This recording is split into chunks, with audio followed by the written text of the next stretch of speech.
Hello শিক্ষার্থীরা, নিশ্চয়ই তোমরা ভালো আছো। আজকে আমি তৃতীয় শ্রেণীর বাংলা বইয়ের পার্ট 6 নিয়ে আলোচনা করব। আজকে আমাদের আলোচ্য বিষয় দেখে বুঝে কাজ করি। তো এখানে আমরা কিছু প্রতীক দেখতে পাচ্ছি, কিছু ছবি দেখতে পাচ্ছি। রাস্তার পাশে বা বিভিন্ন সাইনবোর্ডে এই ছবিগুলো থাকে, সেইগুলো দেখে বুঝে আমাদের কাজ করতে হবে। তো সেটি আমাদের আলোচ্য বিষয়। প্রথমে আমরা এখানে একটি লাল চিহ্নের একটি ছবি দেখতে পাচ্ছি। এইটার অর্থ হচ্ছে স্টপ। মাঝে অনেক সময় ইংরেজিতে স্টপ লেখা থাকে, যার অর্থ হচ্ছে থামি। অর্থাৎ এইটা দেখলেই থামতে হবে। অর্থাৎ ১, ২, ৩, ৪, ৫, ৬, ৭, ৮ কর্ণ বিশিষ্ট লাল এই প্রতীক থাকলেই আমরা বুঝবো আমাদেরকে থামতে হবে। তারপরে আমরা এখানে দেখতে পাচ্ছি রেল লাইনের মতো একটি চিহ্ন এবং ত্রিভুজের মধ্যে রেল লাইনের মতো একটি প্রতীক এখানে আমাদের সামনে আছে। এখানে লেখা আছে সামনে রেল ক্রসিং, সাবধানে যাই। অর্থাৎ রেল ক্রসিং থাকলে এই চিহ্ন দেওয়া থাকে, সাইনবোর্ডে এই রকম চিহ্ন দেওয়া থাকলে আমরা বুঝবো যে সামনে রেল ক্রসিং, সাবধানে যাই। অনেক সময় লেখা থাকে, অনেক সময় লেখা থাকে না।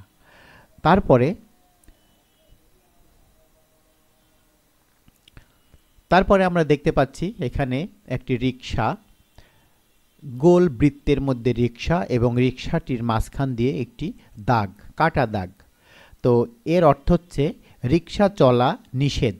অর্থাৎ কিছু কিছু রাস্তা থাকে, সে রাস্তাগুলোতে ভিআইপি রাস্তা, সেই রাস্তাগুলোতে রিক্সা চলাচল নিষেধ থাকে, অথবা যানজট এড়ানোর জন্য অনেক সময় কিছু কিছু রাস্তায় রিক্সা চলাচল নিষেধ করা হয়। তখন এই প্রতীক দেখলে আমরা বুঝবো যে এইখানে বা এই রাস্তায় রিক্সা চলাচল করা যাবে না। এরপরে আমরা দেখতে পাচ্ছি একটি হাসপাতালের বেডের মতো এবং একটি সাদা সাদা কাপড়ের উপরে একটি চন্দ্রের ছবি দেওয়া রয়েছে। অর্থাৎ এটির অর্থ হচ্ছে সামনে কোনো জায়গায় হাসপাতাল রয়েছে। অর্থাৎ সামনে হাসপাতাল যখন থাকবে তখন এই সাইনবোর্ডটি আমাদের চোখে বাঁধবে। অর্থাৎ এই রকম সাইনবোর্ড যখনই আমাদের চোখে বাঁধবে তখনই আমরা বুঝবো সামনে কোথাও হাসপাতাল রয়েছে। এরপরে আমরা দেখতে পাচ্ছি একটি হর্ন বাজানোর একটি দৃশ্য এবং বৃত্তকার গোলের মধ্যে মাঝখান দিয়ে কাটা রয়েছে। এর অর্থ হচ্ছে হর্ন বাজানো নিষেধ। অর্থাৎ এখানে একটি মাইকের ছবি আমরা দেখতে পাচ্ছি, সে তার ভিতর দিয়ে এই একটি কাটা দাগ দেওয়া রয়েছে। অর্থ হচ্ছে হর্ন বাজানো নিষেধ।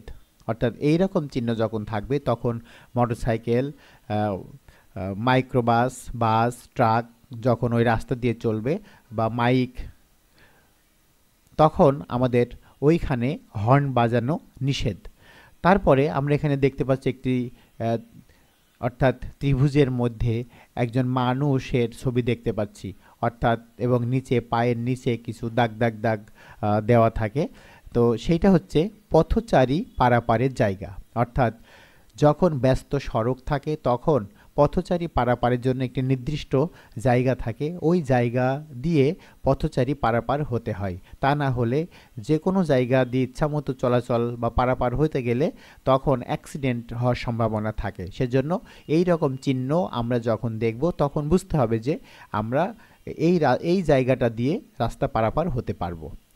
এরপরে আমরা এখানে দেখতে পাচ্ছি একটি সিগন্যাল, অর্থাৎ লাল বাতি, হলুদ বাতি আর সবুজ বাতি। সিগন্যাল বাতি দেখে রাস্তা পার হই। অর্থাৎ যখন বিভিন্ন ট্রাক, বাস, মাইক্রোবাস, মোটরসাইকেল যখন আমরা চালনা করি তখন এই সকল সিগন্যাল বাতি আমাদের সামনে বাধে। অর্থাৎ এই সকল সিগন্যাল দেখে ওই রাস্তা পারাপার হতে হয়, কোথায় থামতে হবে, অর্থাৎ কোন বাতি জ্বললে থামতে হয়, কোন বাতি জ্বললে চলতে হয়, কোন বাতি চললে আস্তে যেতে হয়, সেই সিগন্যাল, অর্থাৎ এটিকে বলা হয় সিগন্যাল বাতি। এরপরে আমরা একটি দৃশ্য দেখতে পাচ্ছি, একজন মানুষ একটি বক্সের মধ্যে ময়লা ফেলছে। অর্থাৎ এখানে ময়লা ফেলি, অর্থাৎ কিছু কিছু জায়গায় কিছু ডাস্টবিন দেওয়া থাকে নির্ধারিত জায়গা। তো এই রকম ছবি দেখলে আমরা বুঝবো যে এখানে ময়লা ফেলতে হয়। এরপরে আমরা দেখতে পাচ্ছি একজন পুরুষ এবং একজন মহিলার ছবি এখানে দেখতে পাচ্ছি। তারপরে নিচে লেখা আছে টয়লেট ব্যবহার করি, অর্থাৎ এই রকম দৃশ্য থাকলেই আমরা বুঝবো যে এটি এটি গণ শৌচাগার বা টয়লেট। যদি কোনো ব্যক্তির পেশাব পায়খানার প্রয়োজন হয় তখন এই রকম চিহ্ন সম্বলিত জায়গা খুঁজতে হবে এবং সেইখানে টয়লেট ব্যবহার। এটি হচ্ছে একটি প্লাস চিহ্ন, তার নিচে 2 হাতের একটি ছবি দেওয়া রয়েছে। এই রকম সাইনবোর্ড থাকলে আমরা বুঝবো যে হাত ধোয়ার জায়গা। এখানে আমরা অপরিষ্কার হাত এইখানে ধুতে পারবো, অর্থাৎ হাত ধুই পরিচ্ছন্ন থাকি। তো এইটা হচ্ছে হাত ধুই এবং পরিচ্ছন্ন থাকার একটি প্রতীক। তো আমরা রাস্তায় চলতে গেলে যখন এই রকম চিহ্ন আমরা দেখব তখন আমরা বুঝবো যে এইখানে আমরা হাত মুখ পরিষ্কার করতে পারবো। তো আমরা যে প্রতীকগুলো বা সাইনবোর্ডগুলো দেখলাম এইটি খুবই গুরুত্বপূর্ণ জীবন চলার পথে। অর্থাৎ আমাদের অধ্যায়ের নাম হচ্ছে দেখে বুঝে কাজ করি। অর্থাৎ এই সকল প্রতীকগুলো যদি আমরা অমান্য করি তাহলে আইন অমান্য করা হবে এবং সাথে সাথে আমাদের জরিমানা বা জেল হতে পারে। সেজন্য এই সকল আইন কানুন এবং প্রতীকগুলো জেনে বুঝে কাজ করতে হবে। তো আজকের ভিডিও ক্লাস এই পর্যন্তই। পরবর্তী ভিডিও ক্লাস দেখার আমন্ত্রণ জানিয়ে আমি আজকের মতো এখানে শেষ করছি। ধন্যবাদ সবাইকে।